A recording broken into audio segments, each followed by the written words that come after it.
Itu pertama kali ketemunya di mana, Teh Feni? Nah, Kalau pertama kali ketemu atau pertama kali komunikasi ya? Kalau pertama kali ketemu kita itu di bandara waktu saya jemput Kang Alman. Di Bandara Soekarno-Hatta. Kamu nggak pernah melupakan ya? Enggak lah. Pandangan pertama. Itu kan ada nyanyiannya. Gimana? Pandangan pertama. Assalamualaikum warahmatullahi wabarakatuh. Apa kabar sahabatku semuanya? Semoga sehat dan selalu dalam lindungan Allah. Untuk video kali ini sahabat, saya ditemani oleh Arman Mulyana Dan Feni Listiana. dan alhamdulillah beliau silaturahmi ke rumah saya, Papa Hasan Family. Terima kasih sudah datang. Kita yang terima kasih kita banyak. yang mau mengucap terima kasih. Sudah Kita dijamu yang Masya Allah banyak buka banget. puasa, makanan yang enak. Yang enak. Terus ini minumnya ekstra jos. Bener-bener jos. Ini udah benar-benar pasangan yang apa namanya ya? Benar-benar. Dan di sini juga ada Dek Abu. Di belakang kamera. Dan di video kali ini Kang Alman saya mau kepoin tentang kehidupan Kang Alman dan Mbak Feni. Oke siap. Nggak apa-apa ya dikepoin. Nggak apa-apa. Gak apa-apa. Karena kita selalu kepo sama kehidupan orang. Jadi kita juga harus dikepoin ya. Dan ini Masya Allah sangat romantis banget. Masya Allah. Amin. Jadi saya jadi penasaran gitu, makanya saya mau tanya-tanya sekalian. Dan pertanyaannya Mbak Feni ya, sudah berapa lama menikahnya dengan Kang Alman? Berapa lama? Berapa tahun coba? Ya, tahun berapa ini tahun? kita tahun keberapa? Coba kita Tahun tanya. ke-6. Tahun ke-6. Alhamdulillah Kang Alman ingat. Kalau Mbak Feni gimana? Iya, kita tahun ke-6 insya Allah bulan Juli ini nanti kita 6 tahun. 6 tahun. Anniversary. 6 tahun tapi hidup barengnya yang terlama ini baru tahun kemarin ini 1 tahun. 1 tahun. Jadi boleh saya lanjut cerita ya? Boleh. Saya ini 3 tahun menikah. Kok 3 tahun menikah? 3 bulan menikah. Saya tinggal ke sini. Oh langsung ke arah. Iya, saya ditinggal. Kemarin itu waktu saya sering ke sini sama Abuy, itu tuh saya masih pengantin baru, belum sahar asal kata orang Arab, belum bulan madu. Iya, belum. Nah bulan madunya sekarang. Sekarang Itu kesini. pas ngevlog rumah ini sama Dek Abu. Iya dulu. Oh itu masih baru datang dari Indonesia? Enggak, Apa? jadi saya ditinggalkan 5 tahun. Saya berangkat dari tahun 2016, Iya, pulang ke Indonesia 2021. pulang ke Indonesia 2021. Tinggal kalikan aja 2021 diambil 2016.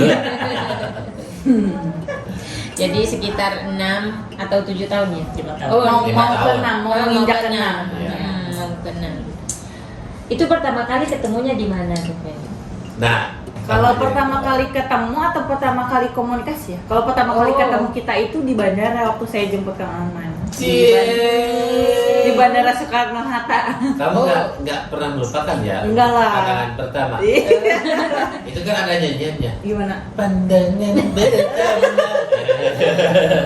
Jadi ini pertamanya itu nggak kenal langsung.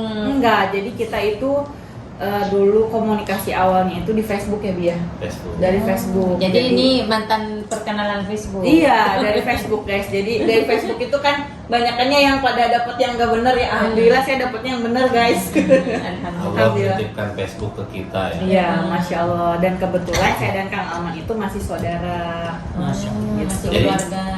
Istri saya ke saya ini Yang manggilnya kakek. pernah manggil kakeknya, pernah manggilnya Jangan pakai itu, pernah sayang. manggilnya itu, panggilan dia ke saya itu kakek. Kakek Aslinya. aslinya. Saya ini cucunya dia. Jadi giliran berarti itu dari kakeknya itu masih Iya. masih Iya. keluarga. Kakeknya saya dan kakeknya dia itu semuanya kakek-kakek. Kakek-kakek.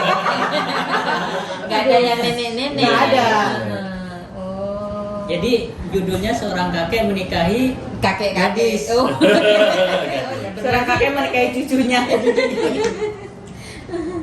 Jadi setelah menjemput Kang Alman dari bandara, Nah, jadi gini, dulu itu kan kita chattingan lewat Facebook. Jadi Kang Alman itu minta saya lewat ibu saya. Jadi Kang Alman itu berteman di Facebook sama ibu saya, nanyain boleh nggak anaknya saya nikahin. Terus kata ibu saya tanya aja langsung ke anaknya. Ya udah akhirnya kita 1 tahun ta'arufan lewat Facebook ya, kita chattingan lewat Facebook. Kemudian Kang Alman pulang ke Indonesia dan saya menjemput ke bandara. Hari pertama menjemput, besoknya Kang Alman langsung melamar, besoknya kita menikah. Jadi cuma 3 hari singkat. Kita ini belum pernah ketemu, belum mengenal, belum saling mengenal. Benar-benar kita komunikasi jarak jauh, long distance relationship. Iya. Ya, benar-benar jarak jauh. Ya Bi, kita cuma 3 hari. Tapi memang luar biasa. Itu suatu pendekatan yang luar biasa. Luar biasa banget, Masya Allah, Alhamdulillah ya Bi.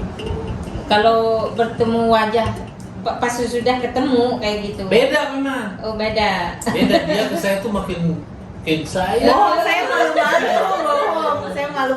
malu-malu guys, maklum ya. Baru ketemu waktu di bandara itu dan Kang Alman itu langsung, kenapa nggak salam? Katanya gitu. Saya kan deg-degan. So kenal. Sopan dulu gitu. Iya, gitu kan belum muhrim kata saya Jual gitu. mahal ya. Apa namanya, luar biasa ya. Allah itu rencana Allah lebih indah.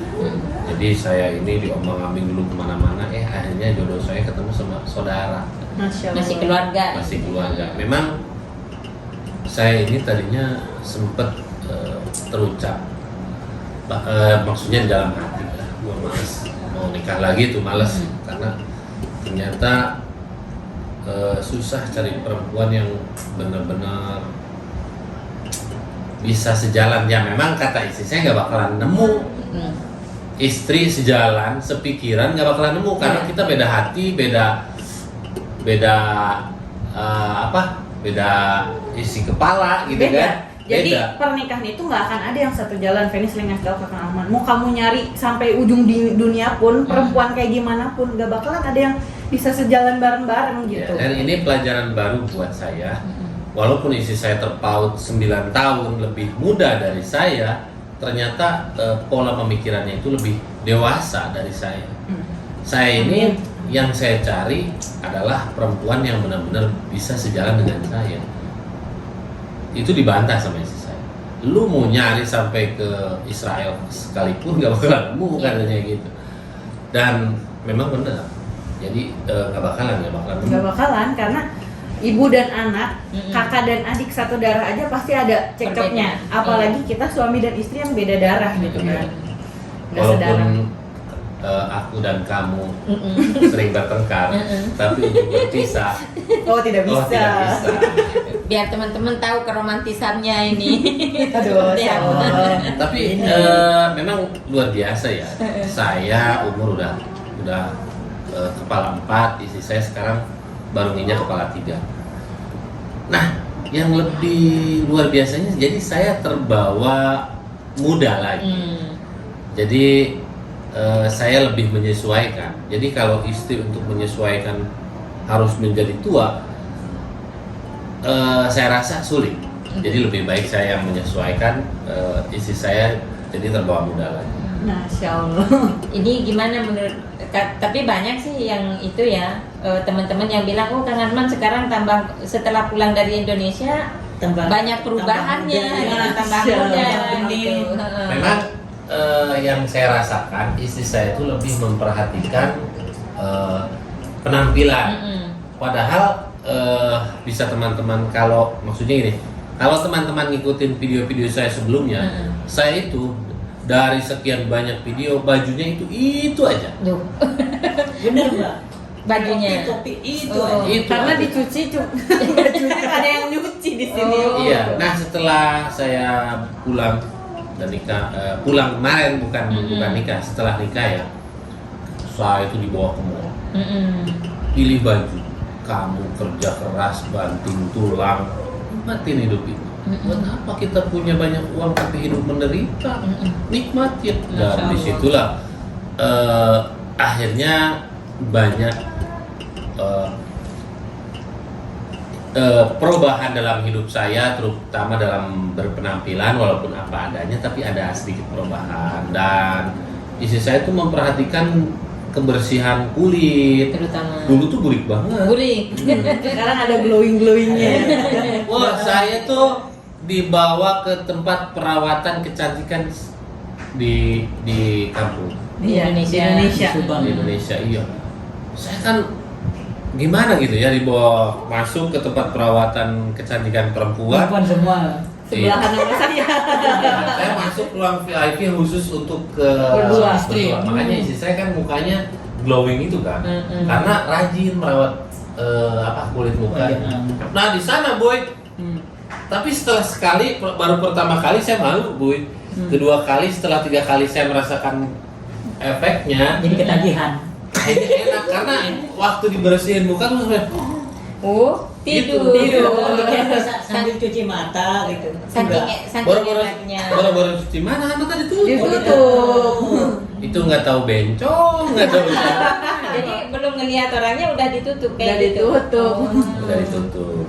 Dan ini tadi kan katakan Alman baru menikah, pengantin baru langsung ditinggal ke Arab. Iya, Itu Mbak Feni gimana ngejalaninnya itu? selama 5 tahun. Mm-mm. Aduh, luar biasa berat banget. Berat. Oh ini ditinggalnya langsung 5 tahun. 5 tahun. 5 tahun. Oh, gimana? Jadi 3 bulan menikah langsung ditinggalin 5 tahun. Iya luar biasa. Dan ini perempuan yang langka, spesies langka. Iya. Ini langka banget. Gimana ngejalaninnya itu? Ngejalanin maksudnya Selama pernikahan 5 jarak tahun. jauh ya selama 5 tahun. Kan seharusnya orang menikah baru 3 tahun ngejalanin dulu kehidupan. Jadi apa ya? Proses pendekatan maksudnya proses saya mengenal suami saya itu lewat jarak jauh dan itu luar biasa susah banget. Pas sudah menikah Iya. juga jarak jauh. Iya, harusnya kan baru menikah itu kita mengenal satu sama lain Betul, seharusnya. gitu kan ya. Bareng-bareng tuh kayak gimana dan itu baru dirasain saya kemarin 2021, 1 tahun sama suami sampai sekarang. Jadi di bareng. balik corona ada hikmah. Iya, jadi kita Feni baru mengenal, oh tingkah laku suami saya itu seperti ini tuh setelah 5 tahun menikah gitu. Jadi baru tahu ini. Baru tahu, pas, iya. pas Kang Alman pulang ke Indonesia. Kemarin ini, iya.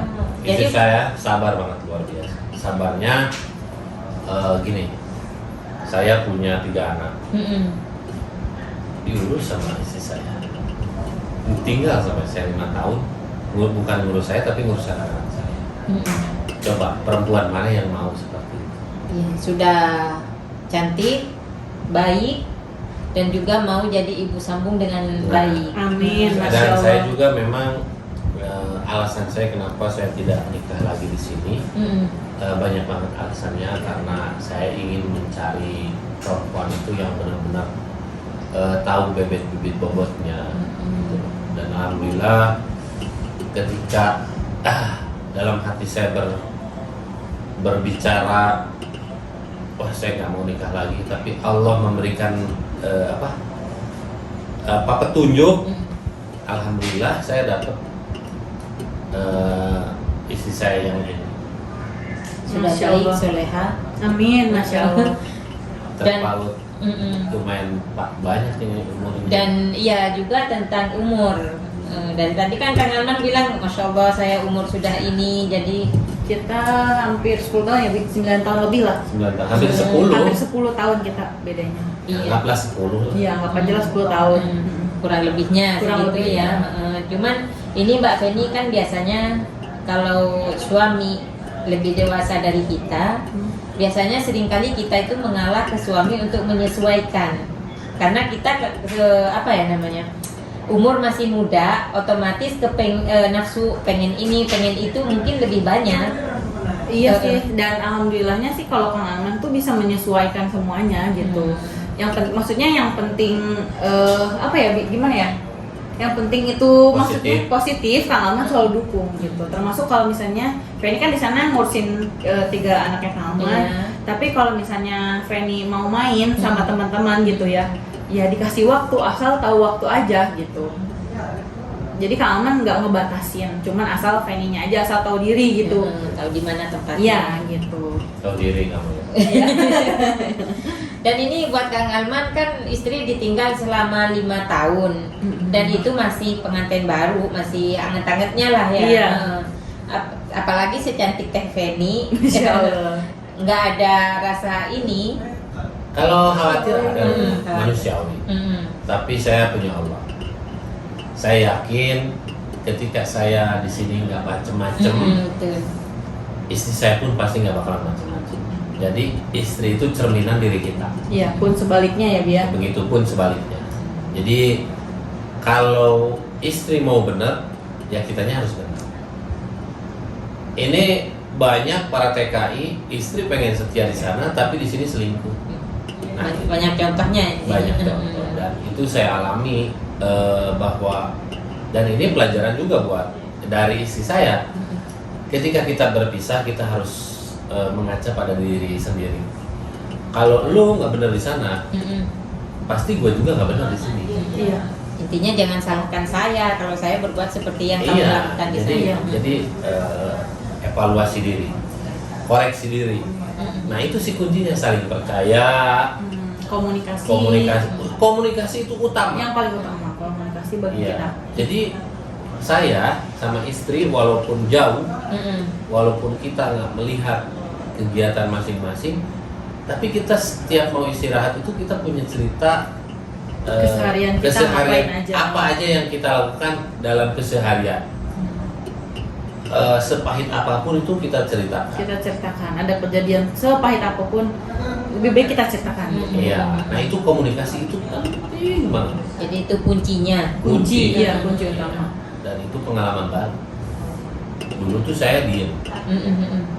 Apa yang saya tidak sukai, terutama yang tidak saya sukai dari seorang istri, itu saya pendam.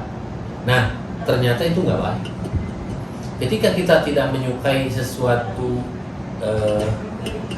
dari pasangan kita, itu jangan dipendam, utarakan. Ungkapkan.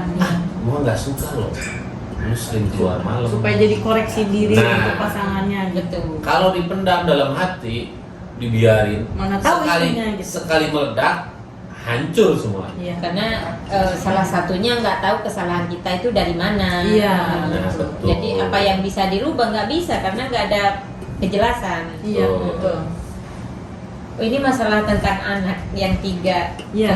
Apalagi sama Kang Alman kan ditinggalnya itu langsung dititipkan ke Teveni langsung apa? Iyalah, karena kemarin itu sebenarnya saya ini nggak ada ketenangan, karena saya punya anak kecil yang lahir di sini. Oh. Iya.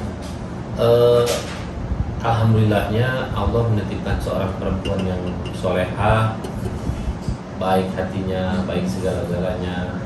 Istri saya tuh dengan segala kerendahan hatinya, kamu yang kerja yang tenang di sana, fokus nyari uang, biar anak-anak saya urus. Dan itu istri saya waktu ngomong itu tuh, umur kamu berapa lu? 20 berapa ya lupa? 27. 20. 25. 25 apa 26 gitu waktu itu Iya, lupa. itu umuran segitu itu udah luar biasa dewasa banget. Ya karena waktu itu kan kalau anak yang pertama memang niatnya pengen sekolah di Subang di tempat saya. Terus kata saya daripada ngekos lebih baik tinggal aja sama saya gitu, sama orang tua. Terus kalau yang kecil-kecil tadinya niatnya mau dipesantrenkan. Dan saya baru kenal berapa minggu ya Bi, sama anak itu 2 mingguan waktu itu. Udah kerasan banget, terus kok kayaknya sedih banget sih anak-anak harus, ya memang kan pesantren bagus. Cuma maksudnya untuk anak-anak sekecil itu kayaknya lebih baik mereka di lingkungan rumah aja gitu. Makanya udah tinggal sama Feni aja, Feni yang minta gitu. Asal kamunya ikhlas, ibunya anak-anak ikhlas, tinggal sama Feni insya Allah nggak apa-apa gitu.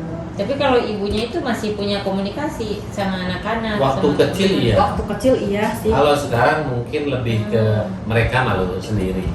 Dari Ketika- ibu ibunya anak-anak yang malu sendiri seperti itu. malu sendirinya gini. Mm-mm. Anak-anak tuh sekarang lebih dekat dengan ibu sambung daripada dengan ibu kandung. Dan itu kan harus jadi koreksi diri kalau Betul. menurut saya. Tapi waktu itu masih ada sih komunikasi ya, waktu mereka masih TK. Waktu kecil. Kalau sekarang kan Kalau sekarang udah nggak ada sama sekali. kita nggak pernah ngedoktrin anak itu supaya jauh dari orang tua, enggak. Enggak. Justru kita berkomitmen bahwa yang namanya orang tua itu nggak ada bekas. Iya, tetap orang Tetap. tua, tetap harus didoakan.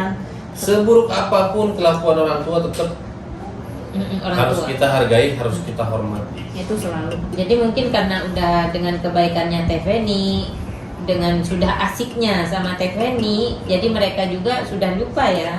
Nah, karena memang istri saya ini basicnya kan pengajar, guru. Jadi saya percaya ke istri saya, dan alhamdulillah memang terbukti anak-anak saya sekarang menjadi anak-anak yang soleh dan soleha, cerdas, karena dapat bimbingan dari seorang ibu sambung yang benar-benar ikhlas, Amanah gitu. amanah. Iya. Sedangkan guru pertama anak itu kan ibu. Betul. Ketika ibu benar-benar mengajarkan dengan setulus hati, nah disitulah akan mendapatkan kualitas anak-anak yang baik. Amin, insya Allah. Dan Mbak Feni gimana ini? Apa ngejalaninnya itu benar-benar apa ada beban atau Alhamdulillah sih Feni selama ini nggak pernah ngerasa bebannya, jadi kayak ngerasa apa ya, belajar aja. Jadi dari setiap anak ke anak itu Feni belajar, oh yang anak ini pengennya seperti ini, karakternya seperti ini, dan alhamdulillah mamanya pun selalu mendukung gitu untuk Feni mendekati anak-anak dengan cara Feni gitu, enggak yang awas ya gimana enggak. Kang Alman tuh silakan aja didik secara yang kamu tahu dan yang kamu bisa gitu. Jadi kalau misalnya nanti ada keluhan tentang anak-anak, Feni pasti langsung cerita ke Kang Alman. Apakah Feni kayak gini salah atau kayak gini caranya salah gitu. Jadi Feni belajar gitu. Dari mereka itu belajar semuanya. Masya Allah.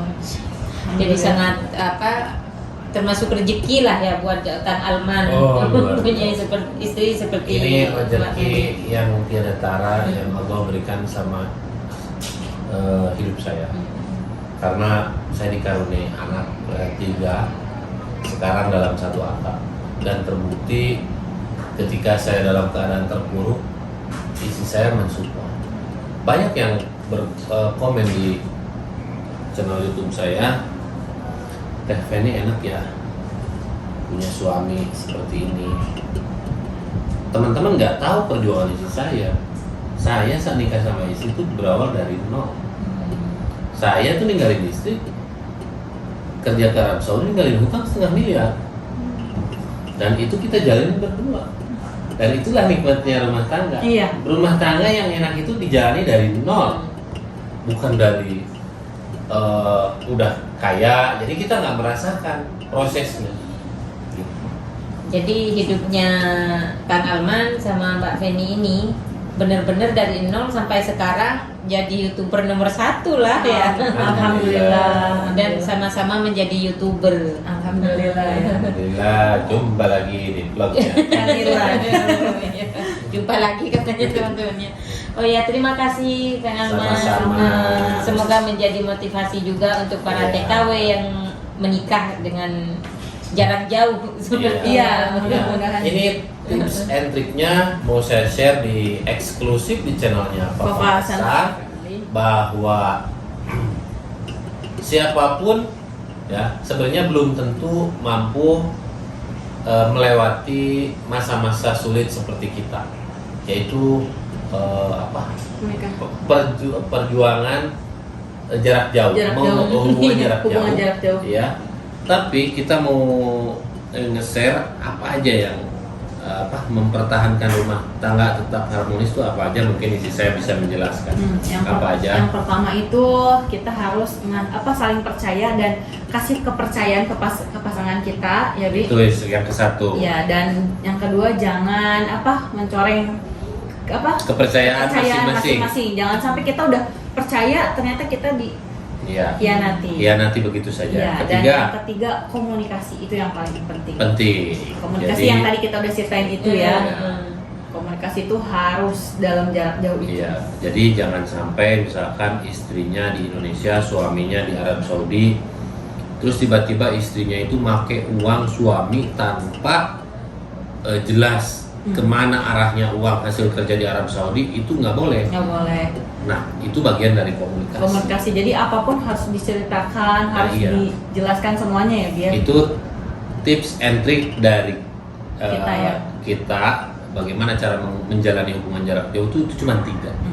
Pertama, saling percaya satu sama lain, dan kedua Jangan jangan mengkhianati kepercayaan satu sama lain. Ketiga, komunikasi. udah cukup. Iya.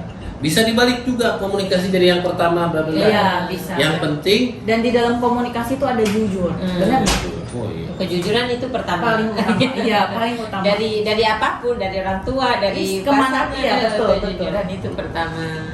Oke, terima kasih atas obrolan obrolan kita. kita hari ini. Masya Allah. Yang like, komen, bagikan. Karena Bapak Farid ini agak lambat. Iya. Dan jangan lupa dukung terus channel saya, Bapak Hasan Family. Semoga obrolan kita ini menjadi motivasi buat teman-teman semuanya. Dan saya dari kediaman saya sendiri mengucapkan Assalamualaikum warahmatullahi wabarakatuh.